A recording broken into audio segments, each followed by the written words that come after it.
the big things, those who avoid the big things, the big sins, then Allah subhanahu wa ta'ala will forgive them. So Allah wants the people to avoid the big sins, to avoid all sins. But the promise is for those who avoid all of the big sins, even though they may fall into the little ones. What are the major sins which are mentioned in that hadith? The 7 deadly things, the 7 things that will destroy you. The first thing that is mentioned is shirk.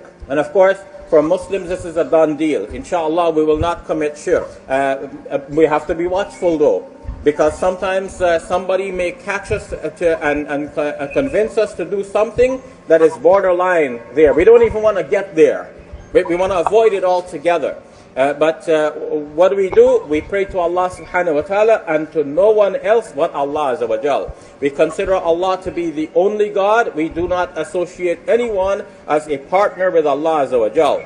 To do so is shirk. So we have to avoid shirk. And we need to encourage our neighbors, our friends, our classmates, our co-workers, as much as we have the opportunity and privilege, we need to encourage them to give up shirk and to turn to Tawheed, to believe in the oneness of Allah Azza wa Jal, because this is the teachings of the great Abrahamic religions. Second, magic. The Quran actually associates magic with kufr.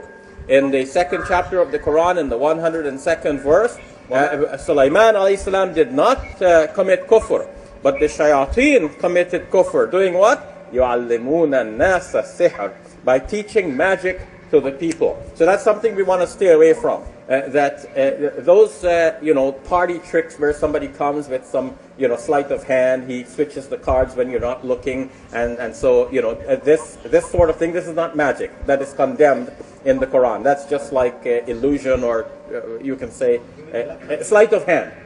Sleight of hand. But black magic is condemned. And why is it associated with kufr, and it comes close to shirk in this hadith? Because the one who wants to practice that black magic art, he needs to start looking for powers other than Allah subhanahu wa ta'ala to help him with that, and that is what is condemnable, and that is what is mentioned as one of the major sins. The third thing is murder.